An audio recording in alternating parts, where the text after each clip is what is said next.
Tectone has been harassing me nonstop for almost a year.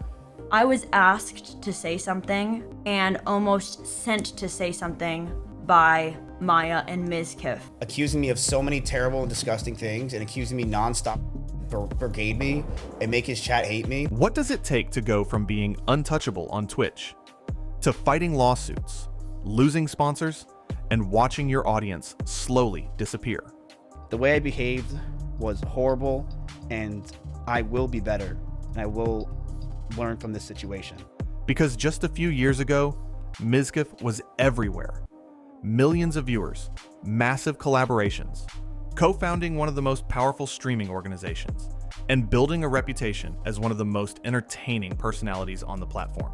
Welcome to the show, Miz. How you doing? I'm doing great. Why'd you guys clap for me? Oh, I don't know. I thought it would make it even worse for you. He wasn't just successful, he looked unstoppable. But then everything started to fall apart. One controversy turned into another. Private situations became public. I was not perfect, and I reflect on those situations, poor taste of myself. I'm ashamed that the situations got so bad. Friends became liabilities. But Emmy was also violent. She would throw clothes or plushies at me, and I punched holes in the walls or slammed doors in aggression. And instead of stopping the damage, it only kept getting worse. Now fast forward to 2026, and the same creator who once dominated Twitch is dealing with declining numbers, lost opportunities, and a legal battle that could define what's left of his career. So how did it actually get this bad? Because this wasn't just one mistake. It was a pattern. At his peak, Mizkif wasn't just another streamer. He was the streamer people tuned in for when they wanted pure entertainment. It started with simple but genius ideas. Streams that felt unpredictable, chaotic, and different from everything else on Twitch. The kind of content where anything could happen, like his now famous sleeping streams, where viewers would spend hours trying to wake him up with donations. It sounds dumb on paper, but that was the magic. It worked, and it worked really well. By the time he co-founded One True King, he had already built serious momentum. But OTK took things to another level. Surrounded by massive names like Asmongold and Esfand, Mizkif became part of a content machine that was pulling in insane numbers. At one point, he was hitting nearly 200,000 concurrent viewers, something only the biggest creators on the platform could even dream of. The money followed too. Millions earned, awards won, and a reputation as one of the most entertaining personalities on Twitch. But what really solidified his image was how he presented himself. He wasn't just chasing views. He was doing charity streams, raising money for causes, working with organizations, and building this identity as someone who actually cared. To the outside world, he wasn't just successful, he was likable. And that combination is rare, because when someone is both popular and seen as a good person, people don't question them. They root for them. They defend them. But that kind of image only works until something breaks it. And behind the scenes, there were already cracks forming that most people didn't notice at the time. Those cracks didn't come from nowhere. They came from the people Mizkif chose to surround himself with. Even during his rise, his circle included names that already had questionable reputations. One of the biggest was Ice Poseidon, a creator known for controversy after controversy.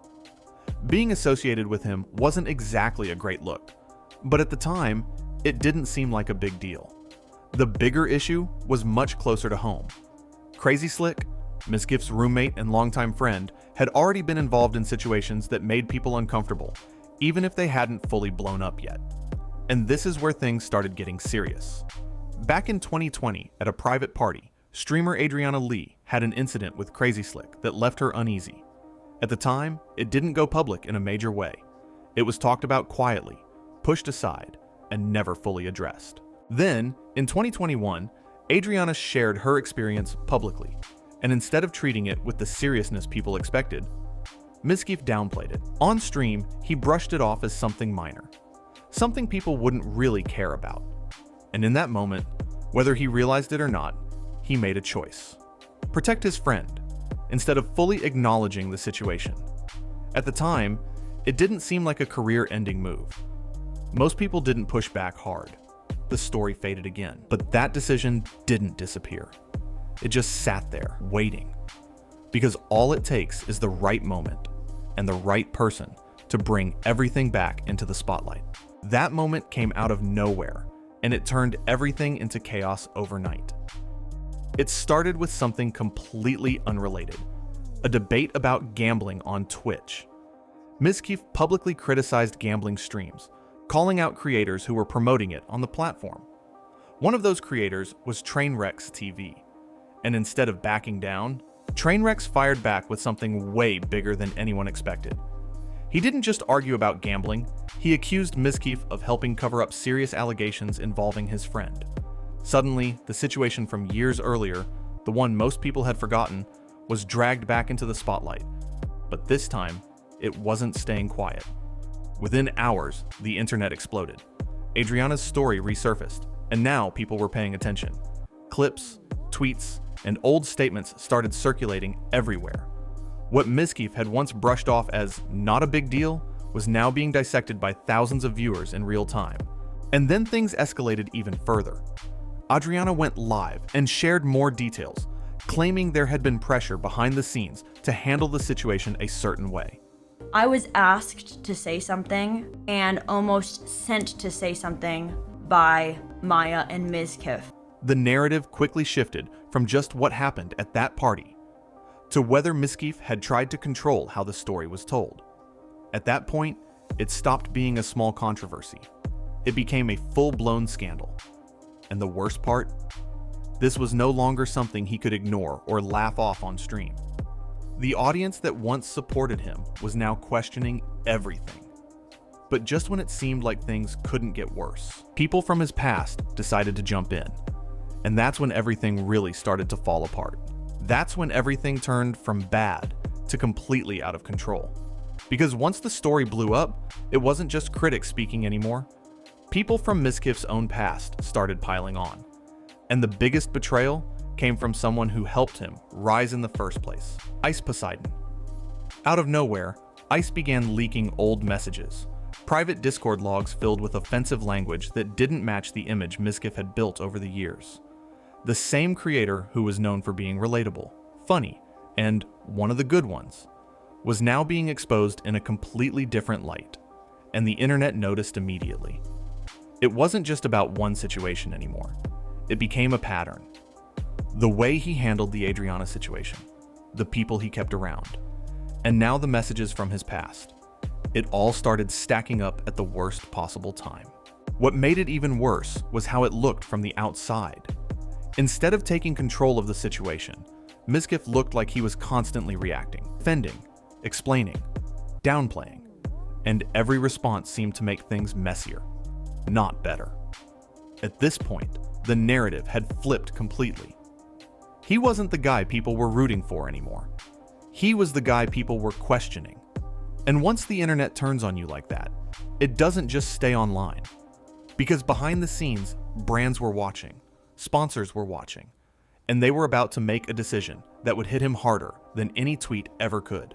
And that's when the real consequences started hitting. Because once sponsors and organizations get involved, things change fast.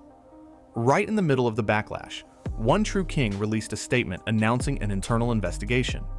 And just like that, Mizkif was placed on leave from the very organization he helped build. That alone was a massive blow. But it didn't stop there. Major brands started pulling away quietly. Deals that once would have been automatic suddenly disappeared. Behind the scenes, the damage was even worse. Because in the world of sponsorships, reputation is everything. And now, his name was tied to controversy. Even people close to him weren't holding back. Asmongold openly criticized the situation, clearly frustrated with how it was handled. Other big creators weighed in too, making it clear that this wasn't something that could just be brushed aside, and that shift mattered. Because when your own circle starts distancing themselves, it sends a message to everyone else. This isn't just internet drama. It's serious. Eventually, the investigation wrapped up. He wasn't found legally responsible for a cover-up, but that didn't fix the damage. OTK brought him back, but with conditions. And by that point, it almost didn't matter, because the audience had already started pulling away. Viewership dropped, engagement slowed, and the trust that took years to build was suddenly gone. He tried to move forward, tried to return to normal, but nothing felt the same anymore. And just when it looked like he might slowly rebuild, another situation hit, this time far more personal and far more damaging. At this point, the only thing left for Mizkif to do was rebuild. And to be fair, he tried. He came back with apologies, talking about growth, saying he understood the seriousness of everything that happened. I was not perfect, and I reflect on those situations poor taste to myself. I'm ashamed that the situations got so bad. On the surface, it sounded like the right move. But the problem was, it didn't feel real to a lot of people watching. The timing felt off, the tone felt scripted, and instead of rebuilding trust, it came across more like damage control. And the numbers reflected that.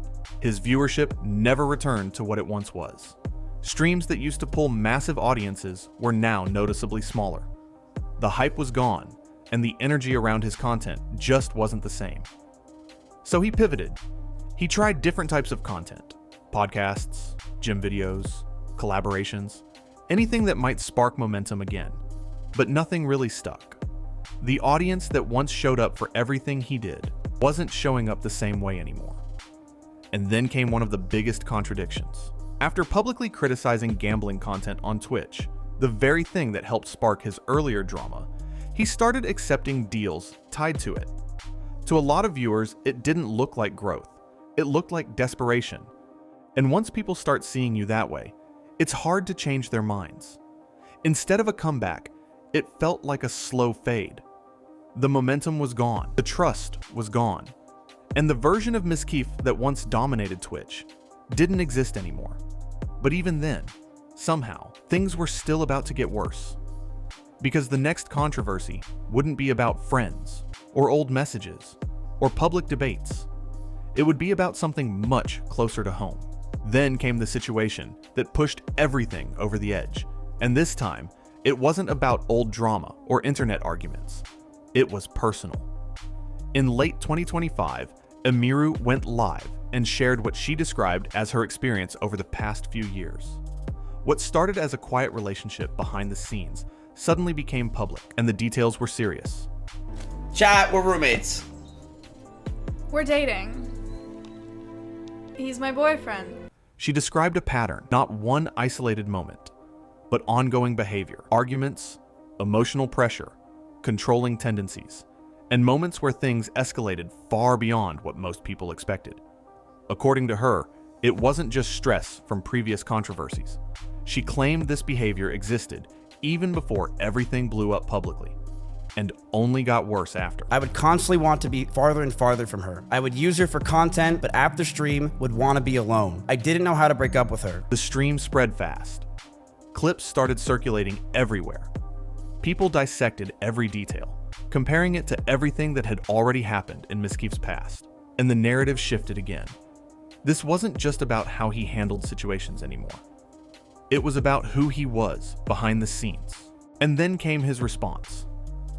Mizkif addressed it, but instead of a clear apology, it came across as defensive. He admitted to some things, like anger, arguments, even saying things he regretted, but also pushed back, suggesting the situation wasn't one-sided. To a lot of viewers, it felt familiar. Deflection, justification, trying to explain instead of fully owning it. And this time, the reaction was even harsher. Creators across the platform spoke out. Some criticized him directly. Others showed support for Emiru. The broader audience, already skeptical after everything before, wasn't willing to give him the benefit of the doubt anymore. Because by now, it didn't feel like a one-time mistake. It felt like a pattern. And once people start seeing a pattern, it's almost impossible to convince them otherwise. But the real impact of this situation wasn't just public opinion. Because behind the scenes, decisions were being made that would affect his career in a way no controversy had before. And this time, the fallout didn't just stay online, it hit everything. Not long after the situation exploded, one true king made their move. Mizkif was officially removed, losing not just his position, but a massive portion of the business he helped build. And it didn't stop there. Reports came out that he lost a significant amount of equity tied to the organization, hundreds of thousands of dollars gone. On top of that, management groups began demanding repayments and fees, turning what was already a PR disaster into a financial one. At the same time, his numbers collapsed. His streams, once pulling tens of thousands consistently, dropped to a fraction of that. On newer platforms, his audience struggled to break even a few thousand viewers. YouTube uploads barely gained traction. The momentum he once had was completely gone, and instead of stepping away, he doubled down. He filed a defamation lawsuit against multiple people involved, including Emiru and Asmongold, claiming the accusations had cost him nearly $1 million in damages. But even that move became another controversy. Legal experts and commentary channels quickly pointed out that his own past statements might weaken his case. The entire situation started turning into something bigger than just internet drama. It became a drawn-out legal battle with no clear outcome. And while all of this was happening, his content didn't stop. He kept streaming, kept posting, kept responding to the same situation over and over again. But instead of rebuilding his audience, it felt like he was stuck in a loop, revisiting the same controversy that had already cost him everything. By 2026, the difference was impossible to ignore. The same creator who once dominated Twitch, led one of the biggest organizations, and pulled massive numbers, was now fighting to hold on to what little remained.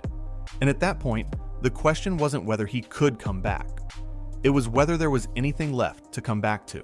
At the end of all this, what really destroyed Mizkif wasn't just one controversy. It was the pattern. Every time something serious happened, there was always the same response: downplaying, deflecting, explaining, or shifting blame. And while that might work once, maybe even twice, eventually people stop giving you the benefit of the doubt. Because trust doesn't disappear all at once. It erodes. And that's exactly what happened here.